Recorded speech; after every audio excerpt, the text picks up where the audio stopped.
All right, we're back live here at the Playbook Clinics in Orlando, Florida. We have Kevin Helms, the defensive backs coach at Florida High. Good friend of mine. I'll go ahead and tell everyone right now he's a good friend of mine. I've known him for many years. I used to coach at Florida High. So Kevin's a great guy and really has been on a fantastic staff. I joke all the time, Kevin, that no one has left that staff in the last decade except for me. I mean, have you guys ever had a coach leave besides me? I mean, does it happen often? Not to go coach somewhere else, but we get some young coaches that move on in life, like our receivers coach 2 years ago moved to Chicago, so things like that happen. But not too many people leaving our staff to go coach somewhere else.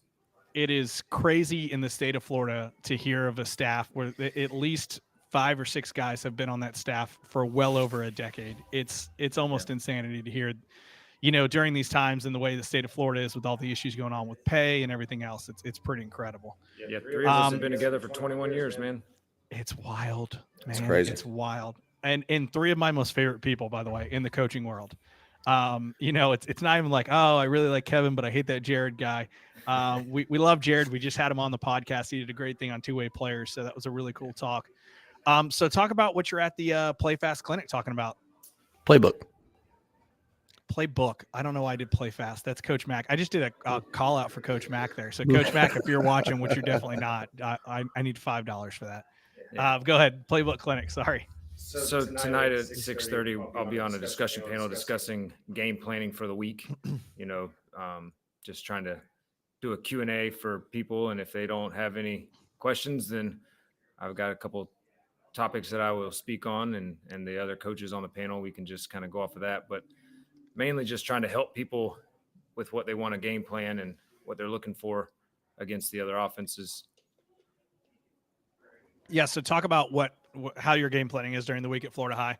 What do you guys do? You just throw it out there and you play some football, or? Yeah, man, we just roll the ball out and let it rip. One of my biggest points that I think is we all trust each other on our staff, and we have a lot of guys that have been together for a long time. So we lean on each other's strengths. Our linebackers coach, he's kind of a feel guy. So he wants to watch the game and get the feel for the game and kind of see what's the offensive coordinator. Why is he calling that play in that moment? Is it something to do with the down and distance, or is it more with they just, hit a big play or there was a turnover? So he gets a feel for the game, while our outside linebackers coach, he's a real analytics guy. He, gets all the huddle reports that our ghostwriter sends to us, and he breaks those down and sees what those tendencies are by the numbers. And then I'm the X's and O's guy. I literally draw every single play by hand from the last 2 weeks. And then I'm going to set our front to it and see where we're weak at, where we need to get the extra hole or the extra fitter in the hole. And, just how can we line up to it and be gap sound with what they're running at us this week. Yeah, you still hand draw everything, and I've seen this. It's remarkable. You're so old school, and it's fantastic because, Kevin, you're really not that old. I know you feel old sometimes, but you're still hand drawing. I'd be shocked if you still have. Does everybody remember that little stencil with like the circles on it that we used to use to draw play? Yeah. Do you still have one of those?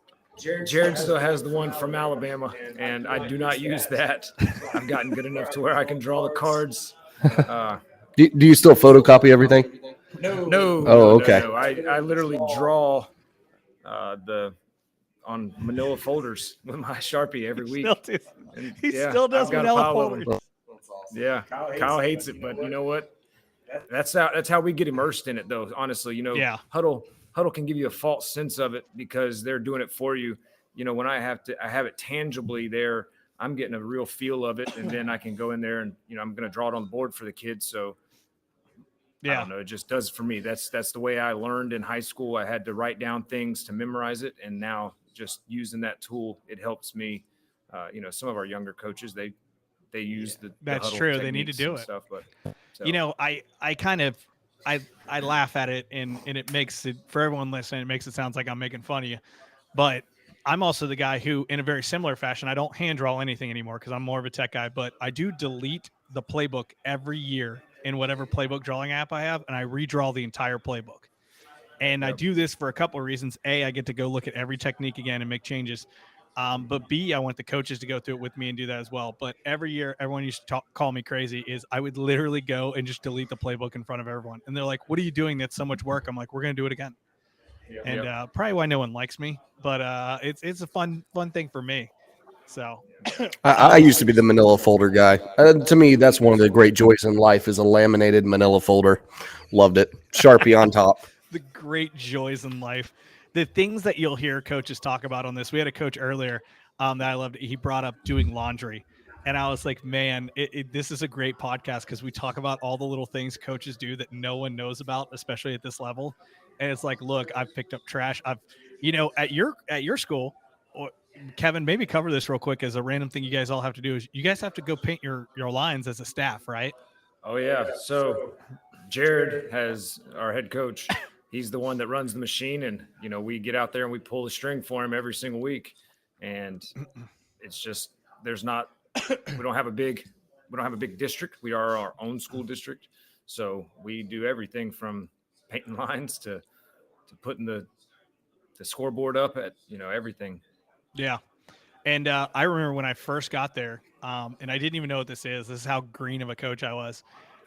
We had to drag the field before morning practices. And I was like, guys, what does that even mean? And we took a giant hose and we put it on both sides and walked the field to pull all the dew off of it.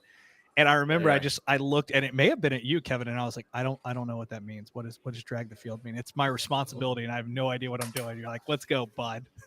Bring an extra pair of socks. That's what I'll tell you. Oh yeah. Yeah, you are soaked by the end of that. So so many good stories at Florida High, and I know you guys have come a long way in so many years. Why don't you talk a little bit about the history of Florida High and kind of some of the guys that have been through there, because you guys have had some unreal players that have come through Florida High and made it all the way to the league. So talk a little bit about that. Yeah, I got there in 2003. I was 19 years old, and I just remember the first season's kind of a blur. It was real fun, but what I can remember is CJ Spiller in the semifinals. My first year, we made it to the semifinals, and CJ Spiller ran for, heck, I don't even know, probably 250 yards and had 15 tackles on defense. But his biggest play was on defense that game, wasn't it? It sure was. Yeah, he stopped us on the 1 yard line at the last play of the game. But, I can remember back then we had really good players. Lionel Singleton played both ways for us. He rushed for over 2,000 yards that season and had 12 interceptions same season. You had Tyrone McGriff, who's now a head coach up at Leon High School. He played off the edge for us. And Reggie Jones and those guys, they just were incredible players. And we were just like, go fast, make the tackle. And we just were really coaching up, the hustle play back then, and not really knowing a whole lot about defense, but just getting those kids motivated and playing fast. And over time, the maturation of our staff, we kind of learned, well, that night, what we couldn't stop was trap. And you could have told me that at 19 years old, I would have never been able to draw the trap. But now, looking back, we could have, had we known then what we know now, we'd have, been able to beat Union County that night. But, just keeping on going. And we got to about 2007, and that was the first time that I remember we kind of had put things together where we had some talent, but it wasn't what the other teams had. And we made it back, undefeated season in 2007 and back to the Final Four. And Oye Ojo, who actually won the Grey Cup in the Canadian League, as he transferred from a 6'5" safety at FAMU to a 6'5" corner in the Canadian League, and it worked out pretty well for him. But just those kind of guys, tough, hard-nosed kids, and we were actually able to coach some football then. And over the years, it just got better from there. 2013, you make another run at it, you got to face bowls. We had Ronnie Harrison, who's playing for the Colts right now, played 3 years for Saban and won 2 national championships. Was a Jag at one point? He was. That's right. He got drafted by the Jacksonville Jaguars. And, so we've been blessed to have those guys. And, I guess Jared talked about the two-way players. And that's one thing that he's always done for me personally is he lets our best player play. Yeah. And he doesn't care. So Ronnie was our quarterback, and he also was our safety. So it was, and this year our best two-way player who's just signed with Clemson, he played safety and receiver. And if you look at his statistics, I think he had 14 touchdowns this year and 4 interceptions. So pretty big for us to play those guys both ways. But what I will tell you is, he's not going to let a guy play, period, if they're not going to be disciplined within the scheme. Yeah. And it doesn't matter how big, small, short, tall, whatever they are. It doesn't matter what that kid looks like. They're going to have to be disciplined within the scheme and within the program and do the things that, we demand of them. So just the maturation of what we've built, I guess, it's real fun to look back on, but we've been blessed with many, many good players.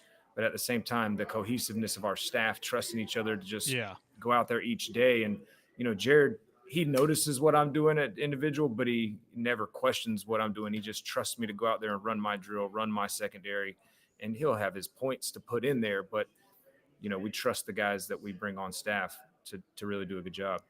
Yeah. I mean, obviously that's really where I got my start coaching. I was a JV coach at my alma mater for like a spring or something. I just finished playing college football and I moved to Tallahassee. And I was just like, I just want to try coaching football and see if I want to keep doing this. And I actually had an interview at North Florida Christian. And all in all, I can say this now. They didn't hire me because I was Catholic. And best thing that ever happened to me. Because I ended up at Florida High with this young group of guys who the head coach was only 29 at the time. And, man, it was a blast. And we got to, like you said, we almost grew up together and learned football together. Early on, probably weren't a lot of great X's and O's there, and we can all be honest about it. But it's crazy how being transparent about it. Some of the other coaches need to hear this because you guys stuck together.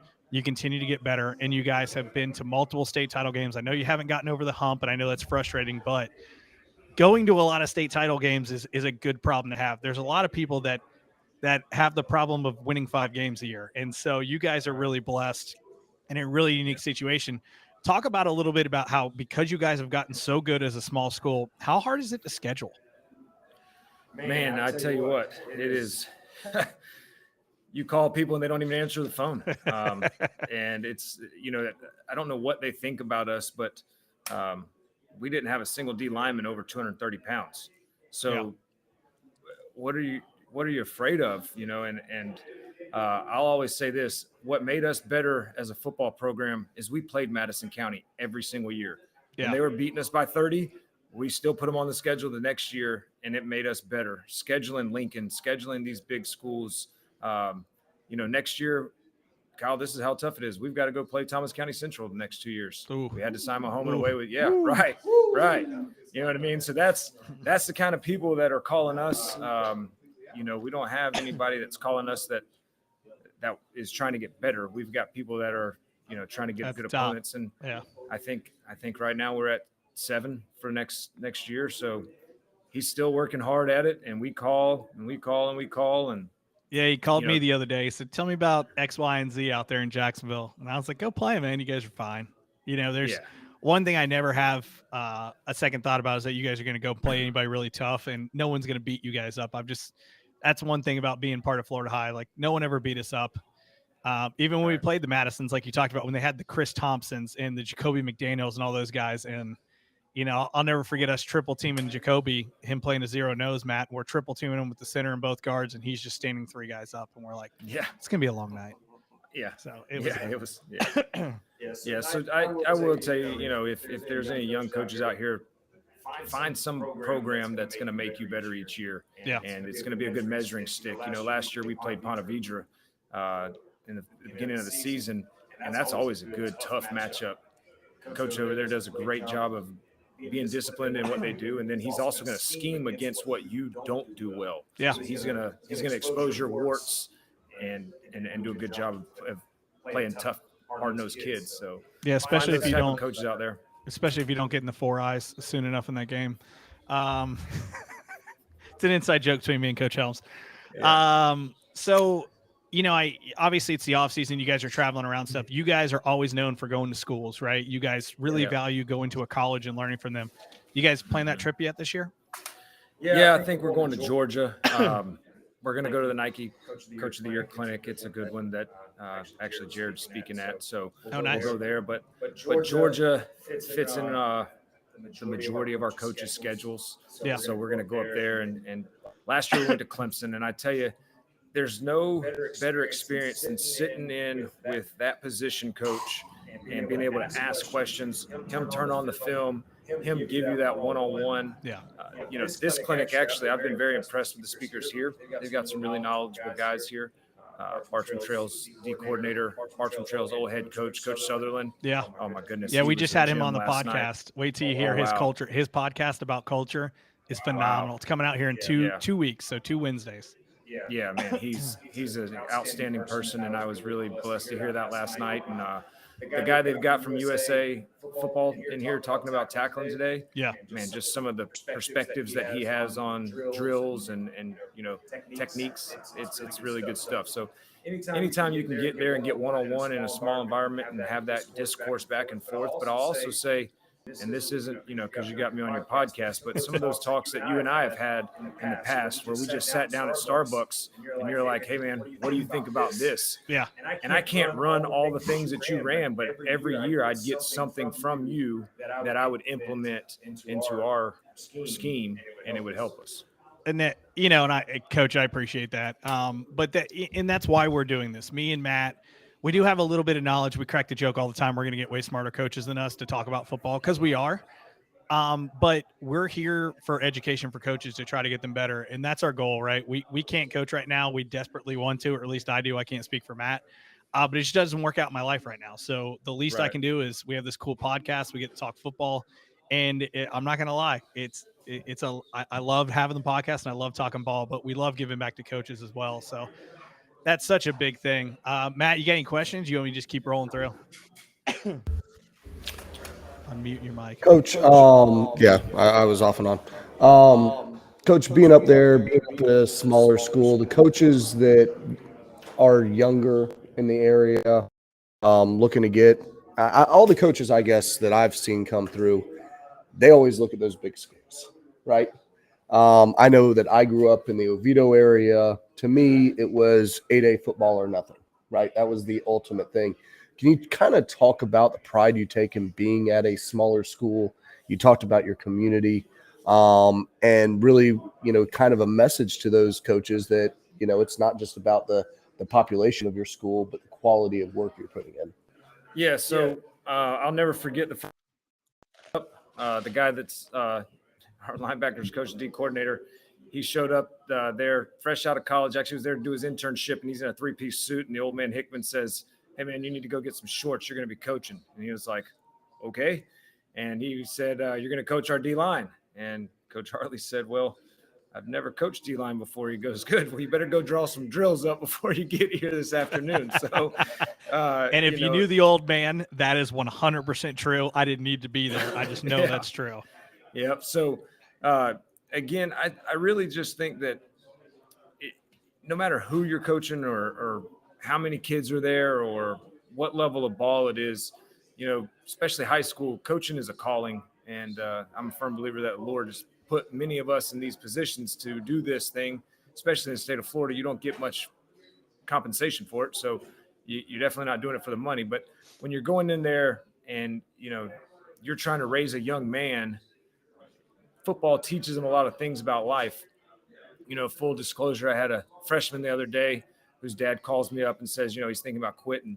And I said, well, we're not going to let him do that because, that quitting one time just makes it easier to quit next time. And then one day he's going to have a crying baby and a wife, and he's going to be tired and he's going to want to go to bed. Well, he can't quit on that baby and his wife. So we're not going to let him quit football. And I think that that's the type of stuff that's more important than, can you draw up power to an over front? So it's an underfront. Underfront, right? whatever you Underfront. And I will continue to say that to people on Twitter all day now. But that to me, the X's and O's is not where the starting point is, because I never played college football and I didn't know a lot about football when I got started, but I still have guys that'll text me to this day. I had a guy text me this morning that was just telling me, hey, coach, I recently married and I'm about to have a daughter. Give me some advice about that. To me, that's more important than, him calling me up and saying, hey, coach, talk to me about reads and palms coverage. And hey, that's not what's happening, So yeah, no doubt. I think coaching young men is far more important than coaching X's and O's in football. So just get that understood first. And then wherever you are, grow where your feet are planted, and the Lord will open up opportunities where you need to be. Yeah. Yeah, and I think there's a lot to be said for the loyalty there, especially in a program that you have. lack of turnover, I guess is one way to say that. Loyalty with coaches staying with the program and building, it builds trust amongst you as coaches and trust in the staff from the community. Right. And I think that a lot of programs that see that turnover develop a sense of distrust in their coaching staff. So I think that's a huge advantage for you and your community. I'll say this, that Jared doesn't have to worry about any of us trying to become the head coach. You know what I mean? And none of us have egos to where we're trying to one up the other guy. We all Yeah. kind of know our pecking order and where we fit. But also Jared doesn't have an ego. He's our head coach. And, if I go in and tell him like, hey man, that's a stupid idea, he's going to be like, okay, well, why? You know what I mean? Yeah. And if I can explain to him why I think it's a stupid idea, he's probably going to change it a little bit, or at minimum be like, no, your idea is stupid. And we can have that discourse, you know what I mean? But he trusts that I'm not coming from a negative space when we're having that conversation. He knows that I'm coming from a genuine place. And if you don't have genuine, trustworthy people on your staff, you're not going to be able to thrive. And that's just a big deal. I think you had the guy on the other night talked about, he was just in the state championship game. Oh, I can't think of his name. Coach Braddock from St. Augustine. Coach Yes. Braddock, yes. I listened to his podcast that y'all did with him, and he talked about how his game planning depended on how well he could trust his staff. Yeah. And well, can they have individual period or not was based on, could he trust that coach to do it? And we've been together so long that we all know what you're going to get each day. And those people that have that high turnover, like you're talking about, Yeah. you got to build that trust before you can get started. No, And that's huge for a coaching staff when a head coach, sorry, Kyle, when a head coach can actually trust his assistants that, hey, maybe we didn't get a time to talk about this, but I know that you're going to go out and you're going to do your job and prepare our players to be out on the field the right way. If you don't have that trust with coaches as a head coach, you're running around trying to make sure everybody's doing right. You're trying to coach up your coaches. And I've been in that situation before where I've had guys on staff that's like, man, I don't know if he knows what he's about to go do with the kids, and I got let me stop what I'm doing real quick. Let me pull this coach to the side, and that becomes very difficult as a head coach. So I mean, the trust factor to me is huge for a staff. Yeah, and it's there at Florida High. It is. I tell people all the time that is, if I could go back, I left to take a GA that I thought was going to be the next great thing. Right, I was on my way. I was going to be the next guy, and being a GA sucks. And I spent a long time trying to get back to Tallahassee to get on the staff there. It never did work out, but it's a place that I always think fondly of. I have zero bad words to say about those guys, and I will always love them and want to be a part of them. So, this year, me and Kevin worked a little bit together. I helped break down a little bit of film, which was nice. But it let me feel connected to the game again. And I think it was more me begging him to do some stuff for them, not that they needed me. And so, but it goes a long way to tell you how quickly Jared said, well, I got to check with the staff, make sure they're okay. And 20 minutes later, Kevin calls me. He's like, yeah, we're good, dude. Why was that even a question? But that was Jared respecting his staff. And that was us knowing each other forever. And it was like, yeah, let's go. So, all right, coach, we always end it with a couple things. All right, my first question is, how could you let a kid go to Clemson? Well, I'll tell you what, I think that I tell people this all the time when it comes to recruiting. I never tell a kid where to go. I tell a kid, I know, I'm just messing with you. Be where you can be there for 4 years and possibly start your family. And I think that him and the coach that is the corners coach there have a really good relationship.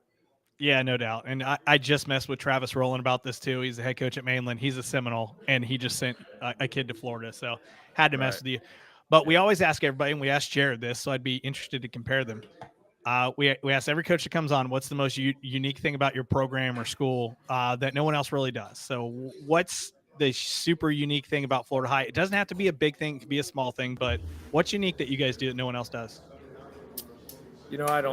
I don't really know what everyone else does or doesn't do. So it's hard to speak to it from that aspect of what people don't do. But I tell you, the one unique thing that I think, well, there's lots of unique things about Florida High. Correct. As you know, we're a developmental research school that our enrollment is based on a lottery system. So our lottery system matches the demographics of the state of Florida. So we're a very diverse school, and therefore our team is very diverse. We have kids from over 6 counties, and that just plays a different dynamic. So getting these kids don't grow up in the neighborhood together, but they do grow up at the school together. We've got last year we had 16 seniors, and 15 of them played for the old man as 6th graders on our middle school team. So just watching that culture be built over time and seeing those kids grow together, I really think that's the unique thing that makes our team better, is that they've played together since 6th grade. Some of them play Pop Warner together because they live in the same communities, but from 6th grade through 12th grade, those kids have played together and they know what they're going to get from each other, and they've got each other's back and they love each other, and they really, play for the Garnet and Gold really hard. Yeah, it's a great thing. It's a unique thing. So many people that don't know Florida High think that Florida High can just go out and recruit a kid and do this because y'all are private. They're not private. And to be honest with you, very rarely do you guys even get a transfer that's a football player in the high school realm, right? The best you're going to get is get that kid when he's in 5th or 4th, or 6th grade or something like that. So I'm going to do the quick defense because everybody always tells, relax, Matt. We're not going to close it out yet. You can get anything you want to. Go ahead. I'm not. No, go ahead. No, I'm good. All right. Question I've always had. Outsider. I don't know if I've even talked to you about this. Uh-oh. You're the Florida High Seminoles. Do you guys get any sweet gear from? Is there any connection old at all? Practice gear. The practice pants were old game pants. That you're able to talk about? So, no, we don't get anything from them. So we are their developmental research school. I am a employee of Florida State University, so we get paid by them. But from the football program, we don't get anything that any other school can't receive, obviously because of recruiting violations and things of that nature. I mean, even if we wanted to get like an old scoreboard or something, like it has to go through so many hoops and things that it's not even worth it. So to be honest, other than just saying we're Florida State University schools, we don't get too many perks. Not really, not at all. Do you think the potential NIL situation in the FHSAA could change that? I think it would make it harder for us again because of the NCAA and Florida State, right? Okay. So you just have to, I don't know if you can tell, we have to make sure that our lettering is different. We have to make sure that we use a different spear. We can't even use the same Seminole head. So even our graphics have to change. So I don't think that it will ever be able to benefit from it because of the NCAA sanctions are so tight. And it's garbage. That was my question. There'd be nothing better than using all the Florida State stuff because it just looks great. It'd be awesome. It's so good. Well, Coach Helms, thanks for coming on. We appreciate it. We know you got to go do some talks and you want to talk with other coaches. So I just want to leave you with one thing. And all I know is I love Florida High football. There we go. I love it, Coach. Thanks for coming on the podcast. We appreciate your time, and I'm sure I'll see you around. Appreciate it, buddy. Later.